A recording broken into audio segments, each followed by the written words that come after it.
Okay प्रेझेंटेशनमध्ये आपलं हार्दिक स्वागत आहे. ओके ग्रुप यूट्यूब चॅनलच्या माध्यमातून मी तुम्हाला इलेक्ट्रिकल हा सब्जेक्ट शिकवत आहे. माझं नाव अमीर अवधूतकर नाव.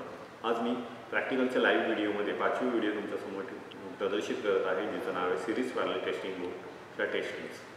सिरीज पॅरलल टेस्टिंग बोर्ड हा प्रत्येक इलेक्ट्रिशियनजवळ असणारा खूप महत्त्वाचा घटक आहे. त्याच पद्धतीने जर त्या इलेक्ट्रिशियनजवळ हा बोर्ड असेल तर त्याचा सगळ्याच गोष्टींची टेस्टिंग घेता येते. म्हणजे जी इलेक्ट्रिकल इक्विपमेंट्स आहेत, वायर्स आहेत, केबल्स आहेत, ॲक्सेसरीज आहेत, त्या सगळ्या गोष्टी तो चेक करू शकतो. त्याच्यासाठी याच्या प्रॅक्टिकलमध्ये तुम्हाला मी सिरीज पॅरलल टेस्टिंग बोर्डची माहिती देणार आहे. तर हा जो बोर्ड तुम्हाला इथे दिसतोय ज्याचं नाव आहे सिरीज पॅरलल टेस्टिंग बोर्ड. या बोर्डवरती काय काय बसवलेलं आहे ते बघा. एक फ्यूज बसवलेला आहे, एक इंडिकेटर बसवलेला आहे. या बोर्डमध्ये जर शॉर्ट सर्किट आणि ओव्हरलोड होऊ नये याच्या संरक्षणासाठी इथे एक फ्यूज बसवले आहे, ज्याचं नाव किटकॅट फ्यूज ओनली 6 अँपिअरचा फ्यूज आहे. या बोर्डमध्ये इलेक्ट्रिक सप्लाय आला आहे की नाही हे चेक करण्यासाठी इथे इंडिकेटर बसवलेला आहे, ज्याच्या साहाय्याने आपल्याला या बोर्डमध्ये सप्लाय आलेला आहे की नाही ते समजणार आहे. त्याच्यानंतर इकडे एक पॅरललचा सॉकेट दिलेला आहे आणि इकडे एक सिरीजचा सॉकेट दिलेला आहे. तर अशा पद्धतीने सिरीज सॉकेटच्या सानिध्यामध्ये एक लॅम्प बसवलेला आहे. तर सिरीज बोर्डमध्ये काय काय असणार आहे तर एक स्विच, एक सॉकेट आणि एक लॅम्प आपल्याला बघायला भेटणार आहे. तर अशा पद्धतीने हा सगळ्या गोष्टी बसून, सर्व इलेक्ट्रिकल ॲक्सेसरीज बसून आपल्याला एक सिरीज बोर्ड तयार केलेला दिसतोय, ज्याचा उपयोग इलेक्ट्रिशियन्सना इलेक्ट्रिकल इक्विपमेंटची, वायर्सची, केबलची टेस्टिंग घेण्यासाठी करायचा आहे. तर या प्रॅक्टिकलमध्ये मी तुम्हाला या सिरीज बोर्डच्या साहाय्याने इलेक्ट्रिकल इक्विपमेंट्स कशा चेक करायच्या त्या दाखवणार आहे. त्याच्यासाठी मी एक इथे सिलिंग फॅन ठेवलेला आहे, त्याच्यानंतर ट्यूबलाईटचे चोक्स ठेवलेले आहेत, एक ॲक्सेसरीज म्हणून एक स्विच ठेवलेला आहे, एक 3-4 केबल ठेवलेली आहे, तिचीसुद्धा आपण टेस्टिंग घेणार आहोत. एक लॅम्प लोड म्हणून एक लॅम्प लावलेला आहे, त्याची आपण कंटिन्युटी टेस्ट घेणार आहोत. आणि इथे एक वायरचा छोटासा एक तुकडा ठेवलेला आहे, ज्याच्यासाठी आपण वायरची कंटिन्युटी टेस्ट कशा पद्धतीने घेता येते ते बघणार आहोत. तर या सिरीज पॅरलल टेस्टिंग बोर्डच्या साहाय्याने आपल्याला 2 टेस्टिंग घेता येतात. पहिली टेस्ट आहे कंटिन्युटी टेस्ट आणि दुसरी टेस्ट आहे बॉडी टेस्ट, म्हणजे जिला आपण अर्थ टेस्ट असं सुद्धा म्हणतो. तर ह्या 2 टेस्ट आपण आता घेणार आहोत. तर व्हिडिओकडे व्यवस्थित लक्ष असू द्या. आता आपण टेस्टिंग करत आहोत. टेस्टिंग घेण्यासाठी एक विद्यार्थी माझा, ज्याचं नाव नरेश वाघे, हा विद्यार्थी तुम्हाला टेस्टिंग घेऊन दाखवणार आहे. तर आता आपण टेस्टिंग स्टार्ट करतोय. टेस्टिंग नरेश वाघे घेत आहे. बसून नव्हे. सिरीज बोर्डच्या साहाय्याने टेस्टिंग घेताना तो सर्वप्रथम आपल्याला एक चोक, ट्यूबलाईटमध्ये जो चोक आहे तो चेक करून दाखवणार आहे. पहिला तो दोन्ही वायर एकमेकांना टच कर. ह्या दोन्ही वायर एकमेकांना टच करता सिरीज सर्किटचं जे सर्किट आहे ते पूर्ण होतं आणि हा लॅम्प आपल्याला ग्लो झालेला दिसतो. आता हा जो ट्यूबलाईटचा चोक आहे, या चोकची टेस्टिंग कंटिन्युटी टेस्ट तो तुम्हाला घेऊन दाखवत आहे. ट्यूबलाईटचा जो चोक आहे त्याला 2 वायर त्याने कनेक्ट केलेला आहे. त्याच वेळेला सिरीज बोर्डवरचा जो लॅम्प आहे तो इथे डीम पेटलेला आहे, डीम ग्लो झालेला आहे, कारण ह्या लॅम्पच्या सिरीजमध्ये आपण तो चोक जोडलेला आहे. त्याच्यामुळे सिरीज बोर्डवरचा जो लॅम्प आहे तो अर्ध व्होल्टेज याला मिळालेला आहे ना, रेजिस्टन्सनुसार अर्ध व्होल्टेज चोकला मिळालेला आहे. त्याच्यामुळे हा बोर्ड लॅम्प जो आहे तो डीम ग्लो झालेला आहे. म्हणजे ज्यावेळेला सिरीज बोर्डवरचा लॅम्प जर डीम पेटतोय तर त्यावेळेला आपल्याला काय समजायचं, सिरीज बोर्ड जो चोक आपण टेस्टिंगसाठी घेतलेला आहे तो चालू आहे. त्याच्यानंतर बाजूला एक चोक ठेवलेला आहे, तो चोक बघा, तो चोकसुद्धा आपण चेक करतोय. आता याला चेक करताना मात्र इथे काय झालेलं आहे, सिरीज बोर्डवरचा लॅम्प ग्लो झालेला नाही आहे. म्हणजेच सिरीज बोर्डवरचा जो लॅम्प आहे तो बंद आहे, म्हणजे त्या चोकमध्ये ओपन सर्किट आहे हे आपल्याला समजायचं आहे. म्हणजे सिरीज बोर्डवरचा लॅम्प जर डीम पेटत असेल त्याला तर आपल्याला समजायचं की चोक चालू आहे. पण सिरीज बोर्डवरचा लॅम्प पेटतच नसेल तर आपल्याला समजायचं की तो लॅम्प जो चोक आहे तो बंद आहे, म्हणजे त्या चोकमध्ये कुठेतरी ओपन सर्किट आहे. तर ही चोक चेक करण्याची सिस्टम आता आपण बघितली. आता आपण या सिरीज बोर्डवरच्या साहाय्याने मी एक 1 वे स्विच तुम्हाला चेक करून दाखवतोय. 1 वे स्विच सध्या ऑफ आहे. या 1 वे स्विचला मी सध्या ऑफ ठेवलेला आहे. ऑफ असताना आपण त्याला चेक करूया. ऑफ असताना सिरीज बोर्डवरचा लॅम्प पेटतोय की नाही हे तुम्हाला दाखवतोय. ऑफ असताना सिरीज बोर्डवरचा लॅम्प पेटत नाही आहे, म्हणजे सिरीज बोर्डचं सर्किट पण पूर्ण होत नाही, कंटिन्युटी भेटत नाही आहे. तर आता आपण या स्विचला, 1 वे स्विचला ऑन करतोय आणि या 1 वे स्विचला ऑन केल्यावर तो टेस्टिंग आपण घेतोय. बघा, सिरीज बोर्डवरचा जो स्विच आहे तो मी ऑन केलेला आहे. त्याच वेळेला काय झालेलं आहे, सिरीज बोर्डवरचा जो लॅम्प आहे तो तुम्हाला ग्लो झालेला दिसतो. आता तो फुल ग्लो झालेला आहे. मला डीम ग्लो होत होता, पण आता तो कंटिन्युटी टेस्टला फुल ग्लो झालेला आहे, कारण हा जो स्विच आहे तो याच्यामध्ये रेजिस्टन्स नाही, हा फक्त करंटला पुढे पाठवण्याचं काम करतो. म्हणून इलेक्ट्रिकल सर्किटमध्ये आपल्याला याचा वापर करंटला पुढे पाठवण्यासाठी करायचा आहे. तर हा जो स्विच आहे तो तुम्हाला आता डिम ग्लो झालेला न दिसता फुल ग्लो झालेला दिसला, कारण याच्यामध्ये रेजिस्टन्सचं प्रमाण नाही आहे. जसं आपण स्विच चेक केला तसंच मी आता तुम्हाला केबल चेक करून दाखवतो आहे. केबलची टेस्टिंग घेतो आहे. केबलमध्ये जी 3 पिन टॉप तुम्हाला दिसते, 3 पिनमधून जो केबलचं सुरुवातीचं टोक आणि केबलचं शेवटचं टोक आपल्याला जे बघायला भेटतं आहे, त्याच्यामध्ये सर्वप्रथम तुम्हाला तो अर्थिंग वायर चेक करून दाखवणार आहे, की वरच्या टर्मिनलला अर्थिंग वायर असते. इथे लॅम्प लो झाला आहे म्हणजेच ती अर्थिंग वायर चालू आहे. जर लॅम्प लो झाला नसता तर ती अर्थिंग वायर ओपन असते असं आपण समजलं असतो. अर्थिंग वायर चेक केलं तर फेजवर तुम्हाला चेक करून दाखवेल. फेज वायरला सुद्धा लॅम्प ब्लो झालेला आहे, म्हणजे फेज वायर सुद्धा चालू आहे. आणि नंतर न्यूट्रल वायरची टेस्टिंग तो घेऊन दाखवेल, जी ब्लॅक कलरची वायर तुम्हाला त्या बाजूला दिसते. तर इथे सुद्धा लॅम्प ब्लो झालेला आहे. अशा पद्धतीने जी 3 कोर केबल होती इलेक्ट्रिकल इन्स्ट्रुमेंटची, इक्विपमेंटची, ती आपण आता चेक केलेली आहे. ज्यावेळेला सिरीज बोर्डवरचा लॅम्प तुम्हाला फुल पेटलेला दिसेल त्यावेळेला तुम्हाला ती केबल चालू आहे असं समजायचं आहे. आता ही केबल चेक केल्यावर आपल्याकडे जो वायरचा तुकडा आहे त्याला आपण चेक करतोय.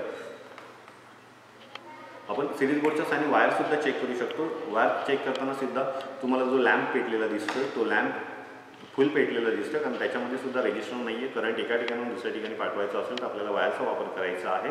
त्याची वायरसुद्धा इथे लॅम्प ब्लो झालेला आहे, पेटलेला आहे, म्हणजे ती वायर चालू आहे असं आपण इथे समजलेलो आहोत. त्याच्यानंतर इथे टेस्ट लॅम्प ठेवलेला आहे. त्या टेस्ट लॅम्पच्या साहाय्याने म्हणजेच लॅम्प लोडला सुद्धा सिरीज बोर्डच्या साहाय्याने चेक करता येतो, हे आता तुम्हाला इथे बघायला भेटणार आहे. तर या लॅम्पला सुद्धा तो आता चेक करतोय.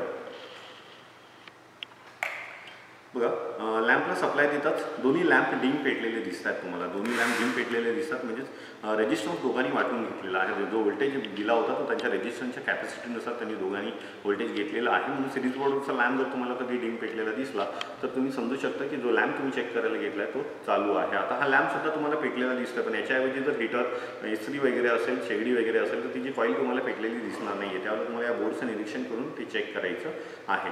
तर हा लॅम्प आता आपण चेक केलेला आहे. आता टेस्टिंगमध्ये सिरीज बोर्डच्या साहाय्याने टेस्टिंग घेताना शेवटचं उपकरण म्हणून आपण सिलिंग फॅनचा वापर इथे केलेला आहे. या सिलिंग फॅनला कशा पद्धतीने चेक करायचा ते आपल्याला चेक करायचं. सिलिंग फॅनमध्ये 2 वाइंडिंग्स असतात, एक स्टार्टिंग वाइंडिंग आणि एक रनिंग वाइंडिंग. त्याच्या 3 वायर्स आपल्याला वरती आलेल्या दिसतात. त्या दोन्ही वाइंडिंगच्या 3 वायर वरती आलेल्या असतात. एक वायर कॉमन होऊन आलेली असते, एक वायर स्टार्टिंग वाइंडिंगची असते आणि एक वायर रनिंग वाइंडिंगची असते. ती चेक करताना सुद्धा आपल्याला कंटिन्युटी टेस्ट घ्यायची आहे. कंटिन्युटी टेस्ट घेताना तो कोणत्याही 2 वायर्सना सप्लाय देणार आहे. 2 वायर्सना सप्लाय देताना सिरीज बोर्डवरचा लॅम्प तुम्हाला इकडे डिम ग्लो झालेला दिसतोय. दुसऱ्या 2 वायरना कनेक्ट करेल तो आता, त्यावेळेला सुद्धा लॅम्प डिम ग्लो झालेला दिसतो. आता तिसऱ्या 2 वायरना कनेक्ट करेल तो, त्यावेळेला सुद्धा लॅम्प डिम ग्लो झाल्यासारखं दिसतोय. म्हणजे सिरीज बोर्डच्या साहाय्याने जो आपण फॅन चेक केलेला आहे तो फॅनसुद्धा चालू आहे. तर आत्तापर्यंत ज्या टेस्ट आपण घेतल्या इथे त्या सर्व कंटिन्युटी टेस्ट होत्या.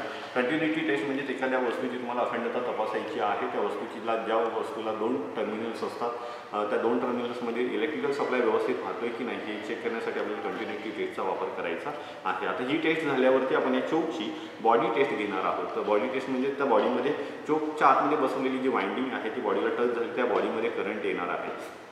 तर दुसरी टेस्ट मी तुम्हाला आता घेऊन दाखवतो, जिचं नाव आहे बॉडी टेस्ट. आता बॉडी टेस्ट एक वार तो बॉडीला कनेक्ट करेल आणि एक वार फेजला म्हणजे टर्मिनल्सला कनेक्ट करेल.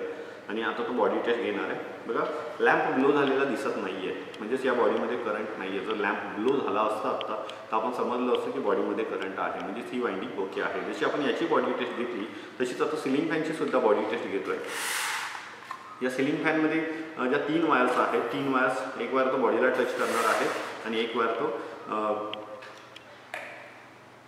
बॉडीला एक वायर टच केलेली, एक वायर कॉईलला कनेक्ट केलेली आहे. तर ब्लो लॅम्प झालेला नाही आहे, म्हणजेच ही कॉईलसुद्धा बॉडीला टच झालेली नाही आहे. तर अशा 3ही कॉईलची तो टेस्टिंग इथे घेणार आहे आणि बघणार आहे की कोणती वायर बॉडीला टच झालेली आहे का. जर फॅनची एखादी कॉईल जर बॉडीला टच झालेली असेल तर लॅम्प तुम्हाला ब्लो झालेला दिसेल, पण आता ती टच झालेली नाही आहे, म्हणजे सिलिंग फॅनची बॉडी टेस्ट ओके आहे.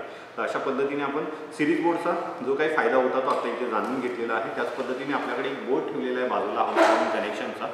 एकंदरीत ज्यावेळेला आपल्याकडे कनेक्शनसाठी टेस्टिंगसाठी ज्यावेळेला बोर्ड्स येतात त्यावेळेला तो एकंदरीत चेक करण्यासाठी सिरीज बोर्डची जी पिन आहे ती तुम्हाला डायरेक्टली ज्या प्रॅक्टिकलची जी पिन आहे ती डायरेक्टली सिरीज बोर्डमध्ये टाकायची आहे. आता मी एक लॅम्प चालू केलेला आहे, दोन्ही लॅम्प डिम पेटलेले आहेत, म्हणजेच जे प्रॅक्टिकल होतं ते सहजपणे चालू झालेलं आहे. दुसरा स्विचसुद्धा तो ऑन करतो. दुसरा स्विच चालू करताच हा लॅम्पसुद्धा तुम्हाला डिम पेटलेला दिसतोय.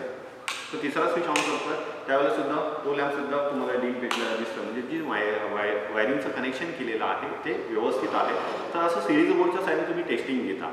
पण जर तुम्हाला ह्या प्रॅक्टिकलला फुल व्होल्टेज देऊन स्टार्ट करायचं असेल तर त्या सिरीजच्या बाजूला जोडलेला पॅरलल टर्मिनल सॉकेटचा वापर तुम्हाला करायचा आहे. मी ज्यावेळेला आता कनेक्शन करेल त्यावेळेला जो संपूर्ण सप्लाय मगाशी फक्त या लॅम्पला आणि या लॅम्प थ्रू बाकीच्या सर्व रेजिस्टन्सला मिळत होता, पण आता तो सप्लाय डायरेक्टली प्रॅक्टिकलला जाणार आहे. बघा, प्रॅक्टिकलला डायरेक्टली सप्लाय जात आहे. मगाशी जे लॅम्प तुम्हाला फुल पेटलेले दिसत होते ते लॅम्प्स तुम्हाला आता डीम पेटलेले दिसत आहेत. तर अशा पद्धतीने सिरीज सर्किटमध्ये एखादी गोष्ट तुम्ही ज्याला चेक करता ती चेक केलेली गोष्ट पुढच्या वेळेला पॅरलल सर्किटमार्फत एकदम फुल व्होल्टेज देऊन तिला स्टार्ट करण्यासाठी सिरीज बोर्डवरच पॅरलल सर्किटचा आपल्याला वापर करायचा आहे. तर अशा पद्धतीने जसं तुम्ही हे बघितलं इथे त्याच पद्धतीने मी तुम्हाला हा जो टेस्ट लॅम्प आपण इथे ठेवलेला आहे त्या लॅम्पला सुद्धा मी सिरीज बोर्डमध्ये परत एकदा चालू करून दाखवतो आहे. सिरीज बोर्डमध्ये हा लॅम्प डीम पेटणार आहे कारण ह्या लॅम्प थ्रू व्होल्टेज त्या लॅम्पला गेलेला आहे. त्याच्यामुळे दोघांच्या रेजिस्टन्सनुसार त्यांना व्होल्टेज मिळाल्यानं ते पेटलेले आहे. पण पॅरलल बोर्डमध्ये काय होणार आहे तर पॅरलल बोर्डमध्ये तुम्हाला हे लॅम्पला जे मगाशी अर्ध व्होल्टेज मिळत होतं ते आता फुल व्होल्टेज त्या लॅम्पला म्हणून तो फुल पेटलेला दिसणार आहे. तर अशा पद्धतीने सिरीज पॅरलल टेस्टिंग बोर्डचा उपयोग कशासाठी करायचा आहे हे आजच्या प्रॅक्टिकलमध्ये मी तुम्हाला दाखवलेलं आहे. सिरीज पॅरलल टेस्टिंग बोर्डचा वापर इलेक्ट्रिशियन्सना इंडस्ट्रीमध्ये बहुतेक प्रमाणात जास्त प्रमाणात उपयोगी आहे कारण त्याच्या सहाय्याने electrical equipments wire cable accessories सर्व गोष्टी चेक करता येतात. त्याच्यासाठी इलेक्ट्रिशियनला त्या बोर्डच्या सहाय्याने घेता येणारं टेस्टिंग माहिती असणं गरजेचं आहे आणि त्यातला घेता आल्याच पाहिजेत. तर तुम्हाला नक्कीच तुमची कामंसुद्धा लवकरात लवकर होण्यास मदत होणार आहे. त्याच्यासाठी सिरीज पॅरलल टेस्टिंग बोर्डचे प्रॅक्टिकल व्यवस्थित बघून घ्या. जर तुम्हाला या प्रॅक्टिकलवरती काही क्वेश्चन्स असतील तर नक्कीच मला कमेंट बॉक्समध्ये टाईप करून पाठवा. जर व्हिडिओ आवडली असेल तर तिला लाईक करा आणि जर माझं चॅनल आतापर्यंत तुम्ही सबस्क्राईब केला नसाल तर त्याला सबस्क्राईब करा आणि बाजूला असलेला बेल आयकॉनला प्रेस करा. थँक्यू.